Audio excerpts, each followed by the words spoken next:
बहुत समय पहले की बात है। सोमनगर नाम का एक समृद्ध राज्य था। राजमहल के ऊंचे बुर्जों पर जब सूरज की किरणें पड़तीं तो वे इस तरह झिलमिलाती थीं मानो सोने की दीवारों पर आग जल रही हो। वहां का राजा था विक्रमसेन, एक ऐसा शासक जो अपनी ताकत और संपत्ति पर बेहद घमंड करता था। उसके पास सब कुछ था, सोने के महल, रेशमी पर्दे, सैकड़ों दास दासियाओं और अनगिनत रूपवती स्त्रियां, लेकिन फिर भी उसका मन कभी नहीं भरता था। राजा को न केवल राज करना पसंद था, बल्कि हर सुंदर स्त्री पर अधिकार जमाना उसकी आदत बन चुकी थी। वह मानता था कि उसके राज्य की हर चीज, यहां तक कि किसी की पत्नी भी, उसकी संपत्ति है। महल में रात दिन मदिरा की महक और संगीत की धुनें गूंजती रहतीं। दरबारी कवि और नर्तक राजा की प्रशंसा में गीत गाते और राजा उनके शब्दों में खोकर अपनी हवस को प्रेम का नाम देता। पर उसी राज्य के एक छोटे से गांव में एक साधारण इंसान रहता था, लोहार रामू। रामू मेहनती, ईमानदार और सीधे स्वभाव का था। उसकी भट्टी हमेशा जलती रहती और उसका हथौड़ा लोहे पर बजता रहता था। वह गरीब था, पर उसके चेहरे पर संतोष की चमक थी। उसकी पत्नी का नाम गौरी था, जो अपने नाम की ही तरह गोरी, सुंदर और सबसे बढ़कर बेहद चतुर और समझदार थी। गांव में हर कोई कहता, रामू भले गरीब हो, पर उसकी गौरी के जैसा भाग्य किसी के पास नहीं। गौरी अपने पति से बहुत प्रेम करती थी, लेकिन उसका दिल हमेशा राजा विक्रमसेन की हवस के डर से कांपता रहता था। एक दिन राजा अपने शिकार के सफर पर निकला। जंगल से होते हुए उसका काफिला उस गांव के पास आ निकला जहां रामू और गौरी रहते थे। राजा को प्यास लगी तो उसने पास के कुएं पर रुककर पानी पिया। संयोग से वहीं गौरी भी पानी भरने आई हुई थी। जैसे ही राजा की नजर उस पर पड़ी, वह पल भर को ठहर गया। गौरी का चेहरा पसीने से भीगा हुआ था, पर उस पर एक अद्भुत मासूम चमक थी। उसके बालों से टपकती बूंदें सूरज की रोशनी में मोती जैसी लग रही थीं। राजा ने मन ही मन कहा, ऐसी रूपवती स्त्री मेरे महल में होनी चाहिए। उसने अपने एक सैनिक से पूछा, यह स्त्री कौन है? सिपाही ने झुककर कहा, महाराज, यह लोहार रामू की पत्नी है। राजा के चेहरे पर एक शैतानी मुस्कान फैल गई। लोहार की पत्नी? तो अब लोहार को राजा का मेहमान बनना होगा। उसी शाम गांव में हड़कंप मच गया जब महल से दूत आए। उन्होंने घोषणा की, राजा विक्रमसेन ने आदेश दिया है कि लोहार रामू कल दरबार में उपस्थित हो। उसे विशेष इनाम दिया जाएगा। यह सुनकर रामू घबरा गया, क्योंकि उसने कभी महल का मुंह तक नहीं देखा था। गौरी ने पति की आंखों में डर देखा और उसे सांत्वना देते हुए मुस्कुराकर कहा, डरो मत रामू, राजा का बुलावा शायद तुम्हारे परिश्रम का फल हो। लेकिन अंदर ही अंदर वह जानती थी कि यह बुलावा किसी बुरे इरादे का संकेत है। वह रात भर सोचती रही। राजा की आंखों में जो चमक थी, वह सिर्फ प्यास की नहीं थी, वह हवस की आग थी। अगले दिन रामू नए कपड़े पहनकर दरबार पहुंचा। राजा अपने भव्य सिंहासन पर बैठा था और उसके बगल में मंत्री और सैनिक खड़े थे। राजा ने मुस्कुराते हुए कहा, अरे रामू, सुना है तू बहुत मेहनती लोहार है, तेरे हाथ में तो जादू है। रामू ने झुककर विनम्रता से कहा, महाराज, यह सब आपकी कृपा है। राजा ने अपनी योजना बताते हुए कहा, मैं चाहता हूं कि तू मेरे लिए एक खास तलवार बनाए, ऐसी तलवार जिसमें कभी जंग न लगे और जिसकी धार कभी कुंद न हो। रामू ने सिर झुकाकर आदेश स्वीकार किया। जैसा आदेश महाराज। राजा ने उसे कुछ सोना और चांदी देते हुए अपनी शर्त रखी। पर शर्त यह है कि जब तक तलवार तैयार न हो, तू दरबार के पास ही रहेगा। रामू ने अनजाने में सिर हिला दिया। राजा का इरादा साफ था, जब तक रामू दरबार में कैद रहेगा, गौरी गांव में अकेली रहेगी। उसी रात राजा ने अपने भरोसेमंद सैनिकों को आदेश दिया, कल रात तुम लोग गांव जाओ और उस लोहार की पत्नी को महल में बुला लाओ। कह देना राजा ने उसे इनाम देने के लिए बुलाया है। पर राजा यह नहीं जानता था कि गौरी केवल सुंदर नहीं, बल्कि अत्यधिक चालाक भी थी। रात के समय जब सैनिक आए तो गौरी ने उन्हें दूर से ही आते देख लिया। उसने तुरंत दरवाजे के पास जल रहे मिट्टी के तेल के दीपक को बुझाकर अंधेरा कर दिया और खुद एक पर्दे के पीछे छिप गई। सैनिकों ने दरवाजा खटखटाया और कहा, राजा का आदेश है, हमारे साथ चलो। गौरी ने अंदर से अपनी आवाज बदलकर पूछा, राजा ने क्या कहा? किस इनाम की बात कर रहे हो? एक सैनिक ने उत्तर दिया, राजा ने कहा है कि तेरे पति के काम से खुश होकर वह तुझे महल में बुला रहे हैं। गौरी ने धीरे से कहा, ठीक है, मैं आती हूं, पर मेरी एक शर्त है। सैनिकों ने हैरान होकर पूछा, कौन सी शर्त? गौरी बोली, मैं राजा के दरबार में वैसे ही जाऊंगी जैसे कोई रानी जाती है, पूरे श्रृंगार में, लाल जोड़े में और अपनी चुनरी से चेहरा ढंककर। कल सूर्योदय होते ही आना। सैनिकों ने सोचा कि यह कोई बड़ी बात नहीं है। उन्होंने हां कहा और लौट गए। लेकिन उसी रात गौरी ने एक अद्भुत योजना बना ली थी। सुबह होने से पहले गौरी अपनी पड़ोसन, एक लगभग अंधी वृद्धा के पास गई।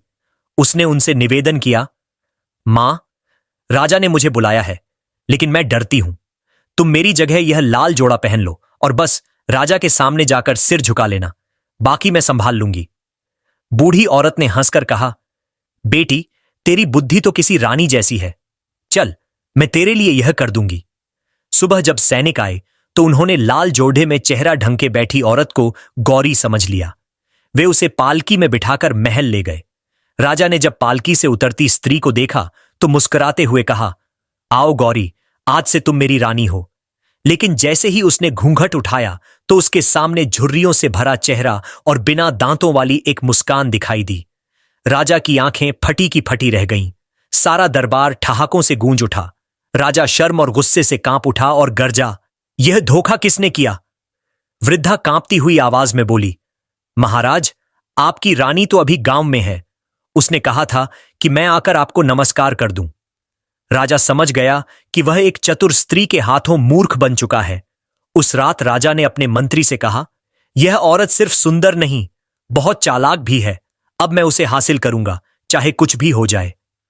उधर गौरी ने भी ठान लिया था कि अब वह राजा को उसकी अपनी ही चाल में फंसाएगी। दरबार में हुई फजीहत से राजा विक्रमसेन आग बबूला हो गया।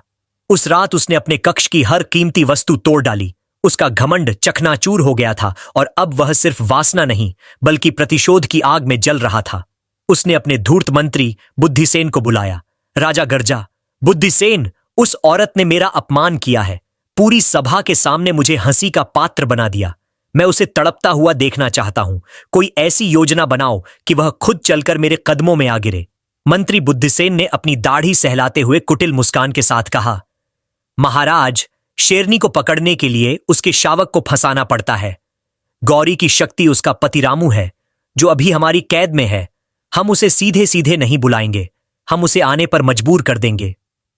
कैसे? राजा ने अधीर होकर पूछा। मंत्री ने अपनी योजना बताई। हम रामू को एक ऐसा काम देंगे जो असंभव हो। जब वह उसे पूरा नहीं कर पाएगा तो हम उसे मृत्युदंड की घोषणा करेंगे। फिर गौरी के पास अपने पति को बचाने के लिए आपके सामने समर्पण करने के अलावा कोई रास्ता नहीं बचेगा। यह सुनकर राजा की आंखों में एक क्रूर चमक लौट आई। उसने कहा, योजना उत्तम है, उसे ऐसा ही कोई काम दिया जाए। अगली सुबह रामू को, जो अब तक एक शाही मेहमान की तरह रखा जा रहा था, जंजीरों में जकड़कर राजा के सामने पेश किया गया। राजा ने एक पत्थर की शिला की ओर इशारा करते हुए कहा, लोहार, तेरी कारीगरी की बहुत प्रशंसा सुनी है। अब हम तेरी असली परीक्षा लेंगे। तुझे इस पत्थर की शिला से लोहे की तरह खींचकर एक पतली लचीली रस्सी बनानी है, ऐसी रस्सी जिसे गांठ भी लगाई जा सके। इसके लिए हम तुझे 7 दिन का समय देते हैं। अगर तू सफल रहा तो तुझे मुंह मांगा इनाम मिलेगा, और अगर नहीं तो तेरा सिर धड़ से अलग कर दिया जाएगा। यह सुनकर रामू के पैरों तले जमीन खिसक गई। पत्थर से रस्सी बनाना, यह तो असंभव था। उसने गिड़गिड़ाकर कहा, महाराज, यह अन्याय है। पत्थर से रस्सी कोई कैसे बना सकता है? यह तो... चुप रहो, राजा दहाड़ा। राजा का आदेश अंतिम होता है। ले जाओ इसे। सैनिक रामू को घसीटते हुए एक अंधेरी कोठरी में ले गए और उस पत्थर की शिला को भी वहीं पटक दिया। रामू को समझ आ गया कि यह तलवार बनाने का बहाना नहीं, बल्कि उसे और गौरी को फंसाने का एक भयानक जाल था। उसी दिन राजा का एक दूत गौरी के पास यह संदेश लेकर पहुंचा, तुम्हारे पति को एक विशेष कार्य दिया गया है। यदि वह 7 दिनों में पत्थर की रस्सी नहीं बना सका तो उसे मौत की सजा दी जाएगी। हां, अगर तुम राजा की सेवा में महल आने के लिए तैयार हो तो तुम्हारे पति की जान बख्शी जा सकती है। दूत के शब्द गौरी के कानों में पिघले हुए शीशे की तरह उतर गए। उसे पता था कि राजा अब किसी भी हद तक जा सकता है। रामू काल कोठरी में निराशा में डूबा हुआ था। वह अपनी मौत से नहीं बल्कि गौरी की सुरक्षा को लेकर चिंतित था। वह जानता था कि गौरी उसे बचाने के लिए कुछ भी कर सकती है, शायद राजा के सामने झुक भी जाए। उसे गौरी तक यह संदेश पहुंचाना था कि वह अपनी चिंता न करे और कोई मूर्खतापूर्ण कदम न उठाए। उसने देखा कि कोठरी में एक छोटा सा रोशनदान है, जहां से हर सुबह एक कबूतर आकर बैठता था। रामू ने अपनी फटी हुई कमीज का एक धागा निकाला और अपने कोयले के टुकड़े से उस पर लिखा, प्रिय गौरी, पत्थर की रस्सी मेरे भाग्य में है, पर तुम राजा के महल की जंजीर मत बनना। मेरा अंत ही इस कहानी का अंत नहीं है। तुम मेरी चिंता मत करना। उस धागे से कबूतर के पैर में सावधानी से बांध दिया। वह कबूतर अक्सर उनके गांव की दिशा में ही उड़ता था। यह एक जुआ था, लेकिन यही उसकी एकमात्र उम्मीद थी। 3 दिन तक गौरी बेचैनी में सोचती रही कि क्या करे। उसे अपनी बुद्धि और राजा की क्रूरता के बीच एक रास्ता निकालना था। चौथे दिन सुबह जब वह अपने आंगन में बैठी थी, तो वही कबूतर उसके पास आकर बैठ गया। गौरी की नजर उसके पैर में बंधे धागे पर पड़ी। उसने कांपते हाथों से उसे खोला और रामू का संदेश पढ़ा। संदेश पढ़ते ही उसकी आंखों से आंसू बह निकले, लेकिन अगले ही पल उसके चेहरे पर एक दृढ़ निश्चय की कठोरता आ गई। रामू ने उसे रास्ता दिखा दिया था। अब उसे केवल अपने पति को नहीं, बल्कि राजा के अहंकार को भी तोड़ना था। अब यह लड़ाई सिर्फ एक पति पत्नी की नहीं, बल्कि न्याय और अन्याय की थी। उसने मन ही मन कहा, राजा विक्रमसेन, तुमने पत्थर की रस्सी मांगी है, मैं तुम्हें ऐसी रस्सी दूंगी जिसे तुम जीवन भर नहीं भूल पाओगे। गौरी उठी और सीधे गांव के मुखिया और अन्य सम्मानित बुजुर्गों के घर की ओर चल पड़ी। उसके दिमाग में एक ऐसी योजना आकार ले रही थी जो या तो उसे और रामू को बचा सकती थी, या पूरे गांव को राजा के क्रोध का भागी बना सकती थी। गौरी जब गांव के मुखिया और 5 सबसे सम्मानित बुजुर्गों की चौपाल पर पहुंची, तो उसके चेहरे पर डर नहीं, बल्कि एक शांत आत्मविश्वास था। बुजुर्गों ने जब राजा के दूत की बात सुनी तो वे सहम गए। मुखिया ने चिंता से कहा, बेटी, यह तो अनर्थ है। राजा से बैर लेकर हम सब मारे जाएंगे। वह पूरे गांव को उजाड़ देगा। गौरी ने सिर झुकाकर कहा, मैं यहां आपसे राजा से लड़ने के लिए कहने नहीं आई हूं, बल्कि न्याय मांगने का सही तरीका पूछने आई हूं। हमारा धर्म कहता है कि राजा की आज्ञा का पालन करना प्रजा का कर्तव्य है ना? सभी ने सहमति में सिर हिलाया। गौरी ने अपनी बात आगे बढ़ाई, तो मेरे पति रामू राजा के एक सच्चे सेवक होने के नाते उनकी हर आज्ञा का पालन करना चाहते हैं। वह पत्थर की रस्सी बनाने के लिए दिन रात एक कर देंगे। पर एक समस्या है। एक बुजुर्ग ने पूछा, कैसी समस्या? गौरी ने बड़ी मासूमियत से कहा, रामू एक साधारण लोहार है। उसने आज तक सिर्फ लोहा देखा है, उसे गलाया है और उसे आकार दिया है। उसने अपनी जिंदगी में कभी पत्थर की रस्सी नहीं देखी। वह जानता ही नहीं कि वह दिखती कैसी है, कितनी मोटी होती है या कितनी मजबूत होती है। वह राजा के लिए कोई साधारण वस्तु बनाकर उनका अपमान नहीं करना चाहता। मुखिया ने उलझन में कहा, तो तुम कहना क्या चाहती हो? साफ साफ बताओ।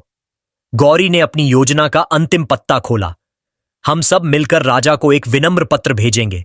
हम उनसे कहेंगे कि महाराज, हमारा लोहार आपकी आज्ञा पूरी करने के लिए तैयार है, पर वह सर्वश्रेष्ठ वस्तु बनाना चाहता है। कृपा करके आप अपने शाही खजाने से या अपने पूर्वजों के संग्रह से पत्थर की रस्सी का एक छोटा सा नमूना भिजवा दें। बस 1 हाथ लंबा टुकड़ा ही काफी होगा, ताकि रामू उसे देखकर उसकी बनावट को समझकर आपके लिए हूबहू वैसी ही रस्सी बना सके। यह सुनते ही चौपाल में सन्नाटा छा गया। फिर एक बुजुर्ग के चेहरे पर मुस्कान आई और देखते ही देखते सभी के चेहरे खिल उठे। मुखिया ने खड़े होकर गौरी के सिर पर हाथ रखा और कहा, बेटी, आज तुमने साबित कर दिया कि असली ताकत तलवार में नहीं, बुद्धि में होती है। हम तुम्हारे साथ हैं। पत्र अभी तैयार किया जाएगा। 2 दिन बाद राजा विक्रमसेन अपने खचाखच भरे दरबार में बैठा था। वह अपने मंत्रियों से डींगे हाँक रहा था।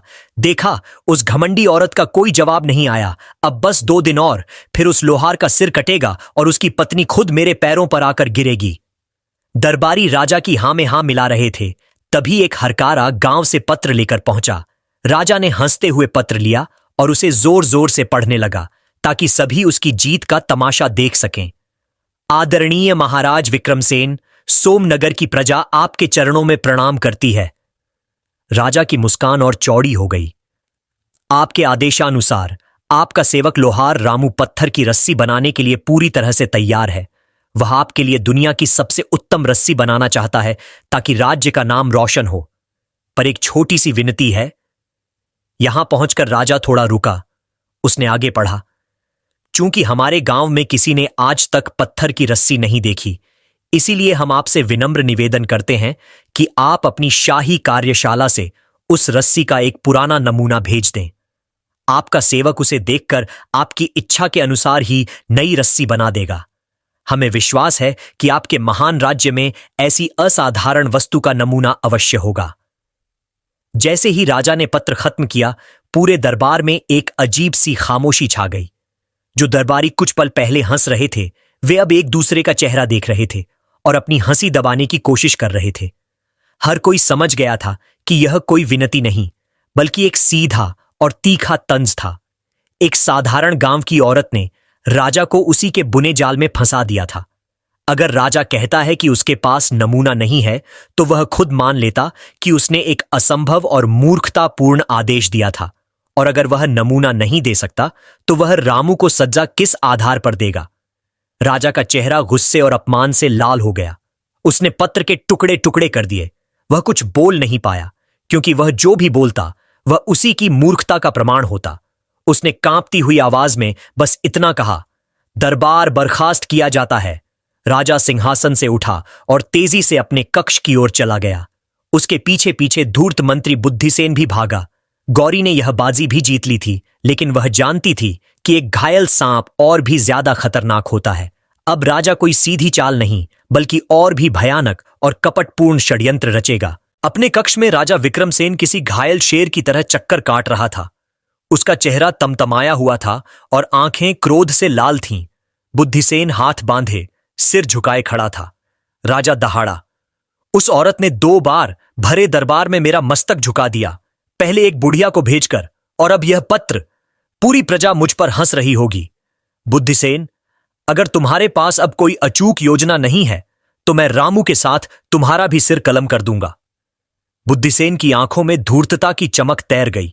उसने कहा, महाराज शांत हो जाइए। हमने उसे बुद्धि से हराने की कोशिश की, लेकिन वह उस खेल की माहिर है। अब हम उस पर वहां से वार करेंगे जहां वह सबसे ज्यादा कमजोर है। कहां? राजा ने पूछा। मंत्री ने फुसफुसाते हुए कहा, उसके चरित्र पर, उसकी पवित्रता के अभिमान पर। हम उसे गांव वालों की नजरों में ही गिरा देंगे। जब गांव वाले ही उस पर थूकेंगे तो वह अकेली पड़ जाएगी और टूटकर आपके कदमों में होगी। योजना सुनकर राजा की सांसें तेज हो गईं। यह विचार उसे बेहद पसंद आया। कैसे करोगे यह? बुद्धिसेन ने बताया, महाराज, आपकी सेना में सबसे रूपवान और वाक्पटु सैनिक कौन है? राजा ने सोचा और कहा, मयंक है। उसकी बातों में शहद और आंखों में जादू है। बस, मंत्री ने कहा, हम मयंक को गांव भेजेंगे। वह गौरी से मिलेगा और उसे आपकी तरफ से माफी मांगने और दोस्ती का नाटक करेगा। वह उसे अपनी बातों के जाल में फंसाने की कोशिश करेगा। चाहे वह सफल हो या न हो, कोई फर्क नहीं पड़ता। 1-2 दिन बाद मयंक लौटकर पूरे दरबार में यह कहानी फैला देगा कि गौरी का चरित्र ठीक नहीं है और उसने पति की अनुपस्थिति में उसे अपने घर पर आमंत्रित किया। राजा की क्रूर हंसी पूरे कक्ष में गूंज उठी।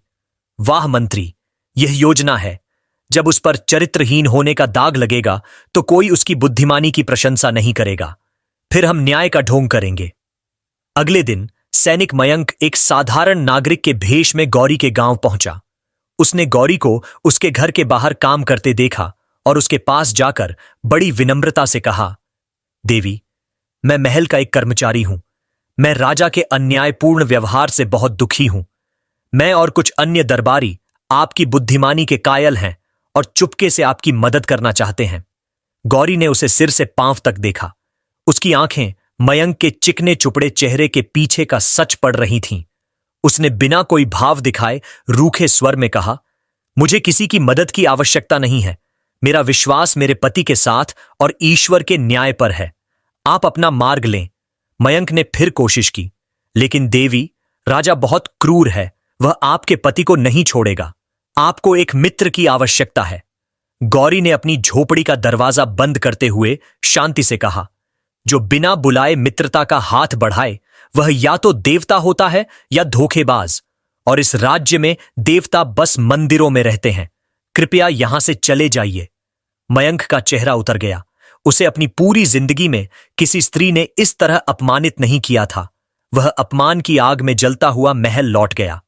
उसने राजा और मंत्री के सामने जाकर झूठी कहानी गढ़ी। महाराज, मैं क्या बताऊं, वह स्त्री तो मेरे रूप पर मोहित हो गई। उसने मुझे रात में अपने घर आने का निमंत्रण दिया। उसने कहा कि उसका पति तो वैसे भी मरने वाला है, क्यों ना हम दोनों एक नया जीवन शुरू करें। मैं तो बड़ी मुश्किल से अपनी इज्जत बचाकर वहां से भागा हूं। यह सुनते ही राजा ने विजय का अट्टहास किया। उसे जो चाहिए था वह मिल गया था। अगले दिन पूरे राज्य में ढिंढोरा पिटवा दिया गया।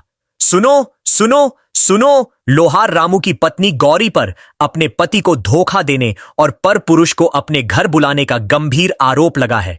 चूंकि यह एक घोर पाप है, महाराज विक्रमसेन ने यह निर्णय लिया है कि गौरी को अपनी पवित्रता साबित करने का एक अवसर दिया जाएगा। आज से 5वें दिन सूर्योदय के समय राजधानी के मुख्य चौराहे पर गौरी को अग्नि परीक्षा देनी होगी। उसे जलते हुए कोयलों पर चलकर अपनी सच्चाई साबित करनी होगी। यदि वह सफल रही तो उसे और उसके पति को सम्मान सहित मुक्त कर दिया जाएगा, और यदि उसके पैर जल गए तो उसे पापी मानकर मृत्यु दंड दे दिया जाएगा। यह घोषणा जब गांव पहुंची तो हाहाकार मच गया। जिन गांव वालों ने गौरी की बुद्धि की प्रशंसा की थी, वे अब डर और संदेह से पीछे हट गए। चरित्र का आरोप बहुत गंभीर था। अग्नि परीक्षा का नाम सुनकर ही लोगों की रूह कांप गई। मुखिया और बुजुर्ग भी चुप हो गए। यह मामला अब बुद्धि का नहीं बल्कि आस्था और अंधविश्वास का बन गया था। गौरी अपनी झोपड़ी में अकेली खड़ी थी। उसने घोषणा सुनी और उसकी आंखें बंद हो गईं। राजा ने उसे हर तरफ से घेर लिया था। बाहर जलते कोयलों का रास्ता था और भीतर समाज के संदेह और अविश्वास की आग। उधर काल कोठरी में बंद रामू तक भी यह खबर पहुंची। यह सुनकर वह पागल सा हो गया।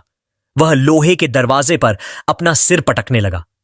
उसकी पत्नी, उसकी गौरी, जिसके चरित्र की वह कस्में खा सकता था, उस पर ऐसा लांछन, और उसे बचाने के लिए वह कुछ नहीं कर सकता था। गौरी के पास अब 5 दिन थे। 5 दिन यह तय करने के लिए कि वह जलते कोयलों पर चलेगी या राजा के अहंकार को जलाने के लिए एक नई और भी भयानक योजना बनाएगी। इस बार दांव पर सिर्फ रामू की जान नहीं बल्कि उसका अपना अस्तित्व और सम्मान था। गांव में जहां मातम और फुसफुसाहट का माहौल था, वहीं गौरी की झोपड़ी में एक अद्भुत शांति थी। उसने अगले 2 दिन किसी से बात नहीं की। वह न रोई न चिल्लाई। वह बस सुबह उठती, ईश्वर की प्रार्थना करती और अपने घर के कामों में लगी रहती, मानो कुछ हुआ ही ना हो। उसकी यह शांति गांव वालों के लिए रहस्य बन गई। कुछ ने कहा कि वह सदमे में पागल हो गई है। दूसरों ने कहा कि शायद वह कोई डायन है जिसे आग का डर ही नहीं। रामू के पास कोठरी में खाना ले जाने वाला एक बूढ़ा सिपाही था, जिसके मन में रामू के लिए थोड़ी दया थी। रामू ने जब उससे गिड़गिड़ाकर गौरी का हाल पूछा तो सिपाही ने बताया, वह बिल्कुल शांत है, न आंखों में आंसू, न चेहरे पर शिकन, बस एक अजीब सा तेज है उसके चेहरे पर। यह सुनकर रामू की छटपटाहट और बढ़ गई। वह गौरी को जानता था। उसकी यह शांति किसी आने वाले तूफान का संकेत थी। अग्नि परीक्षा से ठीक 2 दिन पहले गौरी ने स्नान किया, सबसे अच्छा वस्त्र पहना और अपनी झोपड़ी से बाहर निकली। वह राजधानी की ओर पैदल ही चल पड़ी। गांव वाले उसे जाते हुए देखते रहे। किसी की हिम्मत नहीं हुई उसे रोकने या कुछ पूछने की। लेकिन गौरी राजा के महल नहीं गई। वह सीधे राज्य के सबसे बड़े मंदिर पहुंची, जहां राजगुरु यानी राज्य के मुख्य पुजारी निवास करते थे। राजगुरु एक ज्ञानी लेकिन परंपरावादी व्यक्ति थे और राजा भी उनके धार्मिक आदेशों को टालने का साहस नहीं करता था। गौरी उनके चरणों में बैठ गई। राजगुरु ने उसे देखा और कहा, पुत्री, हमने तुम्हारे बारे में सुना। यदि तुमने पाप किया है तो पश्चाताप करो, और यदि निर्दोष हो तो ईश्वर पर भरोसा रखो। गौरी ने हाथ जोड़कर कहा, हे गुरुवर, मुझे ईश्वर पर पूरा भरोसा है और मैं अपनी पवित्रता को प्रमाणित करने के लिए अग्नि परीक्षा हेतु सहर्ष तैयार हूं। मैं यहां आपसे कोई रियायत मांगने नहीं आई हूं। मैं तो बस यह सुनिश्चित करने आई हूं कि यह परीक्षा पूरी तरह से धर्म और शास्त्रों के अनुसार हो, ताकि न्याय पर कोई उंगली न उठा सके। राजगुरु उसकी निडरता से प्रभावित हुए। उन्होंने कहा, कैसा धर्मपुत्री, तुम्हें जलते कोयलों पर चलना होगा, यही धर्म है। गौरी ने बड़ी विनम्रता से कहा, गुरुवर, आप सही कहते हैं, मेरा शरीर अग्नि को समर्पित होगा, लेकिन उस अग्नि से निकला हुआ निर्णय, यानी मैं पवित्र हूं या अपवित्र, इसकी घोषणा कौन करेगा? क्या कोई साधारण सैनिक करेगा या कोई मंत्री करेगा? शास्त्रों के अनुसार ईश्वर अपना न्याय राजा के माध्यम से प्रकट करते हैं। राजा ही धरती पर ईश्वर का प्रतिनिधि और धर्म का रक्षक है। राजगुरु उलझन में पड़ गए। तुम कहना क्या चाहती हो? गौरी ने अपनी अंतिम, सबसे घातक चाल चली। मैं चाहती हूं कि जब मैं अग्निपथ पर चलूं तो पथ के दूसरे छोर पर स्वयं महाराज विक्रमसेन खड़े हों। जब मैं जलते कोयलों को पार कर लूं तो महाराज अपने हाथों से मेरा हाथ थाम कर मुझे बाहर निकालें और मेरी पवित्रता की घोषणा करें। यदि मैं सच में पवित्र हूं तो धर्म की रक्षा करने वाले राजा को मेरा स्पर्श करने से कोई हानि नहीं होगी, और यदि मैं पापी हूं तो मेरे स्पर्श मात्र से अधर्म का साथ देने वाले राजा तक भी अग्नि का ताप अवश्य पहुंचेगा। यही सच्चा न्याय होगा गुरुवर। क्या आप नहीं चाहेंगे कि न्याय की प्रक्रिया में राज्य का सर्वोच्च धर्माधिकारी स्वयं शामिल हो? यह सुनकर राजगुरु निशब्द रह गए। गौरी ने धर्म, परंपरा और राजधर्म को एक ऐसे तर्क में बांध दिया था जिसे काटना असंभव था। एक स्त्री की पवित्रता की परीक्षा अब सीधे सीधे राजा के धर्म और साहस की परीक्षा बन गई थी। यदि राजा मना करता है तो इसका अर्थ होगा कि उसे अपने ही न्याय पर भरोसा नहीं है, या वह एक पापी स्त्री को छूने से डरता है। राजगुरु के पास इस धार्मिक रूप से सही मांग को स्वीकार करने के अलावा कोई विकल्प नहीं था। जब राजगुरु ने यह शर्त राजा विक्रमसेन को बताई तो वह सिंहासन से उछल पड़ा। यह असंभव है, यह मेरा अपमान है। वह औरत मुझसे खेल रही है, मैं वहां नहीं जाऊंगा। मंत्री बुद्धिसेन का चेहरा भी पीला पड़ गया था। वह फुसफुसाया, महाराज, अब आप पीछे नहीं हट सकते। राजगुरु ने इस शर्त पर अपनी मुहर लगा दी है। पूरी प्रजा के सामने इसे धर्मसम्मत बताया गया है। अगर आप अब मना करेंगे तो प्रजा यही समझेगी कि राजा अपनी ही प्रजा की सच्चाई का सामना करने से डरता है। आपका सारा प्रभाव मिट्टी में मिल जाएगा। राजा विक्रमसेन समझ गया कि वह फंस चुका है। गौरी ने उसे एक ऐसे दोराहे पर लाकर खड़ा कर दिया था जहां एक तरफ कुआं था और दूसरी तरफ खाई। उसे क्रोध में हां कहना ही पड़ा। अग्नि परीक्षा का दिन आ गया। राजधानी का मुख्य चौराहा लोगों से खचाखच भरा था। एक 10 फुट लंबा और 3 फुट चौड़ा रास्ता दहकते हुए लाल कोयलों से तैयार किया गया था। एक तरफ गौरी शांत और स्थिर खड़ी थी और दूसरी तरफ राजा विक्रमसेन, जिसके माथे पर पसीने की बूंदें थीं और आंखों में खौफ साफ झलक रहा था। ढोल नगाड़े बजने बंद हुए। पूर्ण शांति छा गई। राजगुरु ने मंत्रोच्चार के बाद गौरी को आगे बढ़ने का आदेश दिया। गौरी ने अपनी आंखें बंद कीं, एक गहरी सांस ली और जलते हुए अंगारों पर अपना पहला कदम रख दिया। सारी भीड़ की सांसें अटक गईं। अब सवाल यह नहीं था कि गौरी जलेगी या नहीं। सवाल यह था कि जब गौरी अंगारों से गुजरकर राजा के पास पहुंचेगी तो क्या होगा।